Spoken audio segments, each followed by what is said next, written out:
আমি আপনার নিরাজপুর রাজ্যের আনাচে কানাচে ঘুরে বেরিয়ে দেখেছি, যেখানে খাদ্যের প্রয়োজন সেখানে দিয়েছি খাদ্য, যেখানে বস্ত্রের প্রয়োজন সেখানে দিয়েছি বস্ত্র, যেখানে ঔষধের প্রয়োজন সেখানে দিয়েছি ঔষধ। আর আপনার নিরাজপুর রাজ্যের প্রজা সাধারণ সুখ শান্তিতে দিন যাপন করছে, আর আপনার জয়গান গাইছে।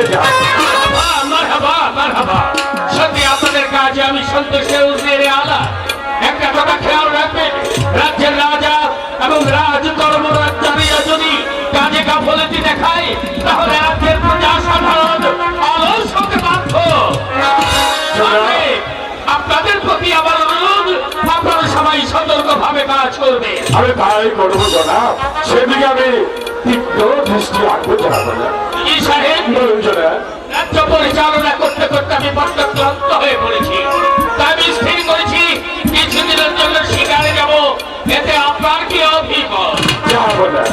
আপনি শিকারে যাবেন, এত অত্যন্ত আনন্দের কথা, কিন্তু আপনি শিকারে গেলে পরে আপনার এই বিশাল নিরাজপুর রাজ্যটা কে পরিচালনা করবে? এই রাজ্যের মধ্যে আমার পরে আপনার স্থান, সে দায়িত্ব আমি আপনার হাতে ন্যস্ত করতে চাই। আমি কি পারবো এই গুরু দায়িত্ব পালন করতে? সে বিশ্বাস আমার আছে, বিধায়িত দায়িত্ব আপনার হাতে তুলে দিচ্ছি। যাবো না, আপনি যদি আমার উপর এতটুকু বিশ্বাস রাখেন, তখন আমি ওই নিরাজপুর রাজ্যের প্রজা সাধারণের সম্মুখে দাঁড়িয়ে আপনাকে আমি কথা দিচ্ছি, প্রয়োজন হলে এই উজিরে আল্লাহ নিজের জীবনটা উৎসর্গ করে যাবে।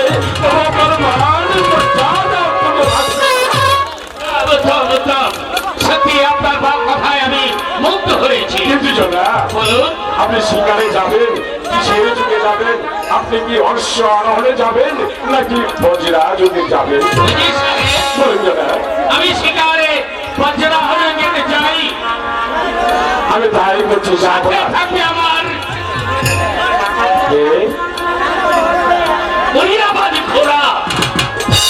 ঠিক আছে, যাবো না, আপনার শিকারে যাবার সমস্ত আয়োজন করছি। আপনারা তাই করুন। আমি এই পৃথিবীতে সবচেয়ে বেশি ভালোবাসি সেই দুশ্মনকে, যে দুশ্মন দেশ ও দশের স্বার্থের জন্য আমাকে হত্যার উদ্দেশ্যে তীক্ষ্ণ ছুরিকা নিয়ে ঘুরে বেড়ায়। সবচেয়ে বেশি ঘৃণা করি আমি সেই দোষকে, যে দোষ দেশ ও দশের স্বার্থ জলাঞ্জলি দিয়ে নিজের সুখ স্বাচ্ছন্দ্যের আশায় আমার আনন্দে ঘুরে বেড়ায়। আপনাদের সবার কাছে আমার অনুরোধ, আপনারা সবাই আমার কৃষ্ণ হয়ে যাও, কেউ দোস্ত হয়ে যাও, দোস্ত হয়ে যাও, দোস্ত হয়ে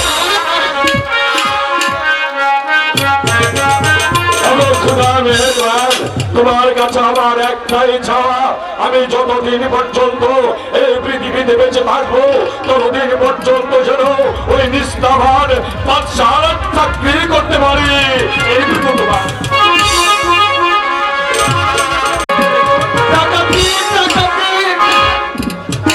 সারা জীবন ডাকাতি করেছি, টাকা পয়সা ধন সম্পদ আমি মনস্থির করেছি আমি আর বাকি জীবনে ডাকাতি করবো না। ডাকাতি করে আমি কি পেয়েছি? কিনা অবজ্ঞা আর লাঞ্ছনা দায়িত্ব। আমি সমস্ত জীবনে যা ডাকাতি করেছি, যা আমি জমা করেছি, আমি ওই ঘরে ঢুকি মা বন্ধের মধ্যে ফেলেছি, আমার দু চোখের দিকে যাই, আমি সেদিকে চলে যাই। কোথায় যাচ্ছ?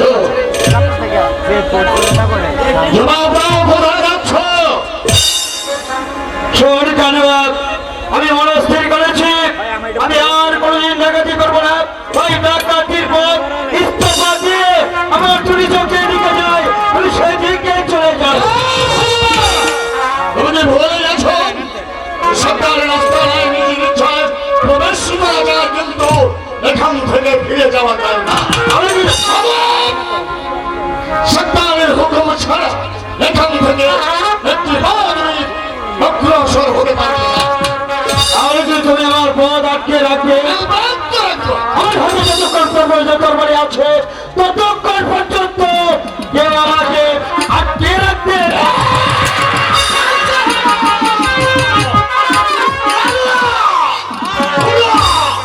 যুদ্ধ বন্ধ করো। ভাই ভাই কিসের যুদ্ধ? জবাব দাও। সরদার, ওরা আমার ভাই নয়, ওরা হচ্ছে বরং দুশ্মন। আমাকে এখানে বিপদে ফেলে আমাকে রাস্তাটা ছেড়ে ওইখান থেকে চলে যেতে যাচ্ছিল। হ্যালো, বলো বলো বলো, তুমি কি এখান থেকে চোরের মতো পালিয়ে যেতে চেয়েছিলেন? বলো, জবাব দাও। হ্যাঁ সরদার, আমি মনস্থির করেছি আমি ডাকাতি করবো না, তাহলে অত্যাচারে চলে যাবো। শুনে রেখো, এই ডাকাতের রাস্তা একবার সাদা সেই কালো পথে পথে ঢুকে সেখান থেকে আর বেরিয়ে যাওয়া সম্ভব নয়। শোনো, যদি যেতে হয় তাহলে তোমার মৃত লাশটা তোমার বাবা মার কাছে পৌঁছে যাবে।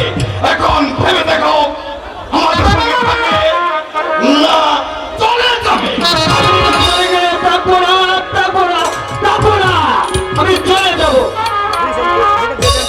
আল্লাহ সাজান, শোন, সত্য আঙ্গুলে কি উঠা আঙ্গুল দেখো, বাঁকা করে ধরতে হবে। এই যে যাবো, যতক্ষণ পর্যন্ত সে রাজি হবে ততক্ষণ পর্যন্ত তোর যাবত চলতেই থাকবে। আপনার আদেশ হবে আপনার সমাজ থেকে পালন করতে পারো, যতক্ষণ পর্যন্ত আপনার প্রস্তাব রাজি না হবে ততক্ষণ পর্যন্ত আমার হাতের যাবো চলতে।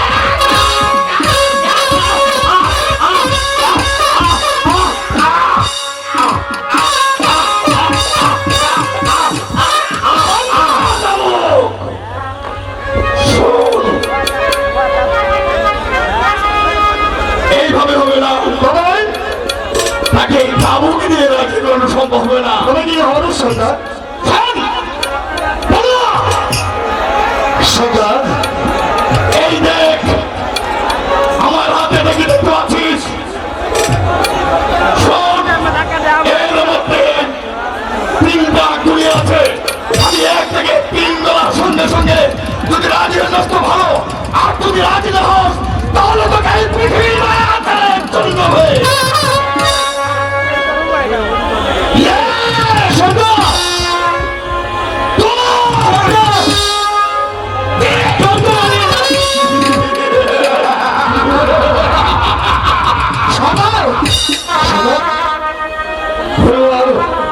নিজের অপরাধ নিজে বুঝতে শিখেছে, ভুল বুঝতেছিলেন, আপনার কাছে ক্ষমা প্রার্থনা করেছে, ওকে ক্ষমা করে দিয়ে ঢুকে দিলেন।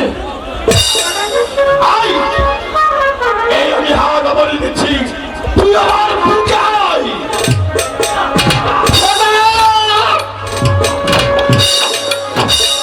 সরকার, আমি বলছিলাম কি ওই জমি যখন টাকা দেবো টাকা রাজি হয়েছে, তাহলে সেই সাথে একটু সোরা আর পয়সা এখানে এসো।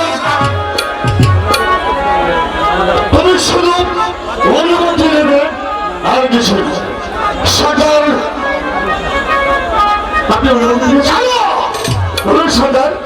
পুরো যখন আমাদের প্রস্তাবে রাজি হয়েছে, তাই এই আনন্দের দিনে একটু আনন্দ করতে চাই।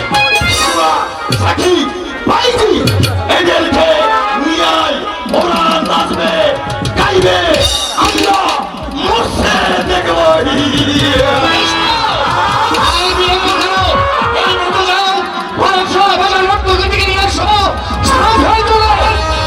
তোমরা নিয়ে এসো আমার সরকার আনন্দ উপভোগ করতে। যাও।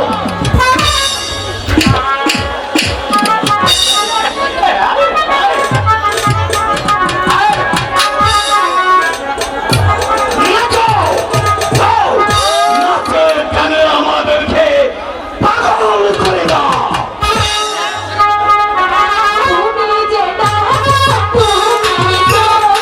তুমি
ভালো পথে থাকলে আনন্দ কত কিছু করা যায়। হ্যাঁ সন্তান, আমরা এখন এই মুহূর্তে অন্য কোথাও চলে যাই।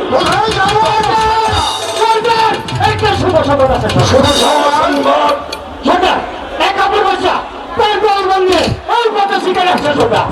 একাত্তর বাচ্চা, একাত্তর বাচ্চা, একাত্তর বাচ্চা, একাত্তর বাচ্চার নাম শুনলেই আমার ধমনী রক্ত টকবক করে ফুটে ওঠে। আমার সেই ছোটলার করুণ কাহিনী আমার চোখের সামনে স্পষ্ট ভেসে ওঠে। সাধারণ সাধারণ বলতে চাচ্ছেন, বলে বুঝতে পারছিলাম কথা বলতে চাই। বলো। আপনার দুঃখের কথা মুসলমান সবাই আমাদের অনেক হবে, কিন্তু এই মুহূর্তে শুনতে পেরেছি আমার শিকার দেশে বেরিয়ে গেছে। আমাদের সমস্ত বল বলছো আমরা সাহায্যের মানুষের কাছ থেকে সমস্ত কেড়ে নিয়েছে। আমি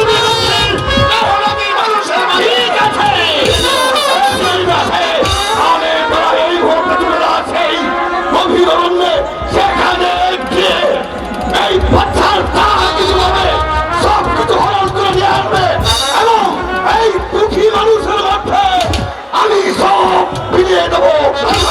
আমার প্রতিজ্ঞা। তাই হবে।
আমরা হয়েছি ডাকাত, তুমি আমাদের কাজের বাধা হয়ে দাঁড়িয়েছো। কারণ তুমি এই মুহূর্তে আমাদের টাকা দিবে না, সুযোগ দিয়ে এখান থেকে চলে যাও।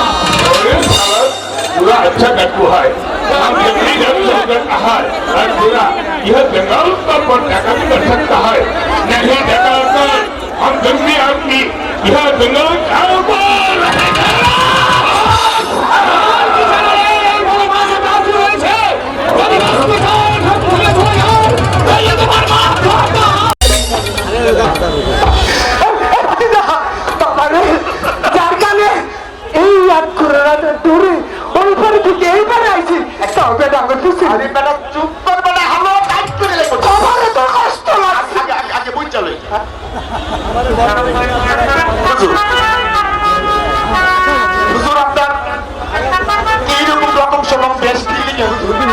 মাঝি ভাই, আমি জানি আমার মুখ দর্শনে তোমাদের অন্ন জোটে না, তাই তো তোমাদের মঙ্গলার্থে নিরাশপুরের হতভাগ্য একাব্বর বাদশাহ রাজ্য ছেড়ে সিংহাসন ছেড়ে তোমাদের কাছে চলে এসেছি। আমাকে দয়া করে নদীর অপর পারে একটু পার করে দেবে।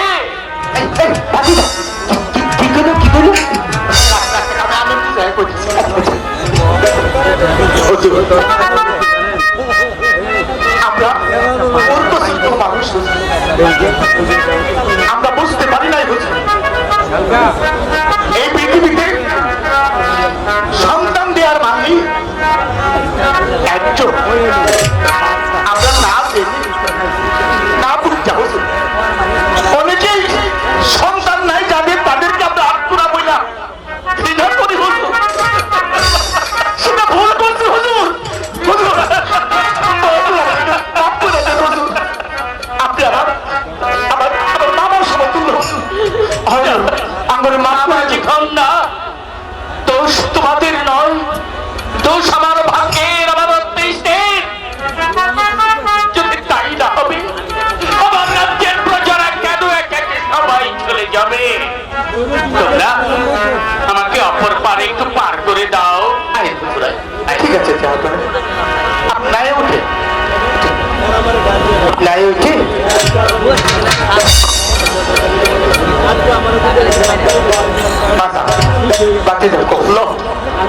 আজকে থেকে আমরা প্রতিজ্ঞা করি জীবনে কোনদিন কোনো মানুষের মনে কষ্ট দিব না।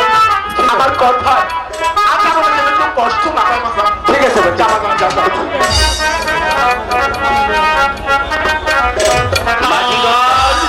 যাবো না। দূর থেকে আসার সময় আমি তোমাদের একটি গান শুনেছিলাম, তেমনি একটি আধ্যাত্মিক গান শুনিয়ে আমার শেষ বিদায় মুহূর্তে আমাকে কি তোমরা বিদায় দেবে না?